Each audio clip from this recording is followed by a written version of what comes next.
Videos nyingi zosobola okulaba ku YouTube nga zikugamba nti osobola osala omugejjo mu nnaku 2 babalimba. Ekintu ekyo kitwala emyezi egiwulira ddala 4 paka ku 6. Naye okikola otya? Buli lunaku olina okunywa juice w'ennaanasi n'omucungwa n'ennimaawa. Buli lunaku ate olina okukendeeza ku by'olya buli lunaku. Katulabe engeri gy'okikolamu. Mbaaniriza nnyo ku channel yaffe eno, temwerabira subscribinga. Leero tugenda kamula omucungwa n'ennaanasi. Ebyo byombi binywa buli lunaku. Siteekamu yadde ne sukaali, wabula omucungwa gwe mbankamudde n'ennaanasi byengatta.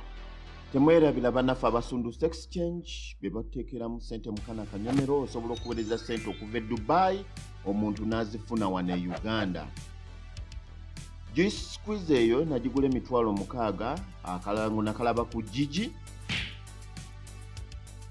Enyigira bulungi emicungwa gyange awamu n'ennaanasi.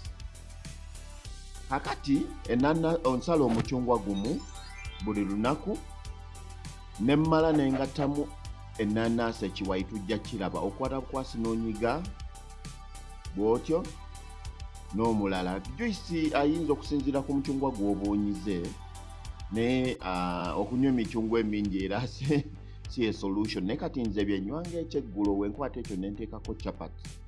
Emicungwa gino n'ennimaawa n'ennaanasi biyamba okusala omugejjo. Okugejja kuno kuva mu kulyalya n'okufuna olubuto. Gwe njagala okigezeeko ojja kulaba. Okay? Kati ekyeggulu tulya, osobola okunywa bino ebintu. Ennaanasi njoosa bulungi n'amazzi agookya ne gasobola okutta obuwuka bwonna amangu. Kati nsala ekiwaayo ekya wansi. Ekiwaayo kimu kisobola okumpa quarter glass ya juice nenjigattamu amazzi ate n'asigala ng'awooma. Amazzi ngatiramu ddala glass endala 2 singa mba mbigase n'emicungwa.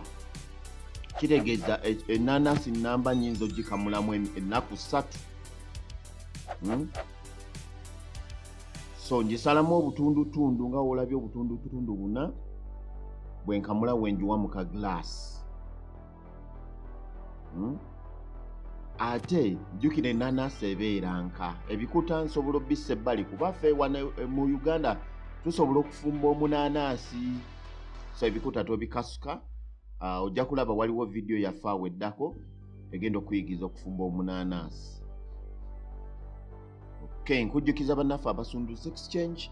Woba oyagala okuweereza ssente okuva e Dubai, Kadaama, osobola okuziweereza through the Payc app. Osobola okusindika ssente ezo omuntu ne zimutuukako direct ku mobile money, tatawanye kulinnya transport ate kuva Masaka kujja mu Kampala mbw ate kukola exchange ya ssente. Ebisale byonna baba babikusaza omulundi gumu oli afuna mobile money we. Kakati ebikuta bino nze nziramu n'embinyiga emirundi 2. Kajuisa kanne obuzibuuka bwe kalina nti tebakateekako muwaatwa gulemesa juice ku speed nga kufuluma. Kati we mba maze obbinyiga emirundi 2 ndowooza olaba nfunyemu eyo kota ya glass. Abantu bagamba nti ennaanasi zino zibookya mu lubuto, naye ndowooza bakinywa kikanga we kiri. Gwe n'owa ulcer gweteekamu amazzi, ekirungo kijja kwetabula kyokka mu lubuto. Oteekamu amazzi, nze kati awo nyongeramu glass endala 2 ez'amazzi. Kitegeeza mba nywedde glass 3 ye liita 1.5. Teweerabira bannaffe abasunduse exchange. Gwe oba oyagala okuweereza ssente okuva e Dubai, Canada, USA. Okay, abantu bazifuna mu Ghana, Somalia, Pakistan, Kenya nga bafunidde ku Airtel Money, MTN Mobile Money awamu ne M-Pesa. Zizo glasses zange 2 enda zitabula. Kati awo ebaliita 1. Kale temwerabira subscribinga, tusisinkane mu video yaffe eddako. Kansuubire nti abagala okusala omugejjo kino kibayambyeko.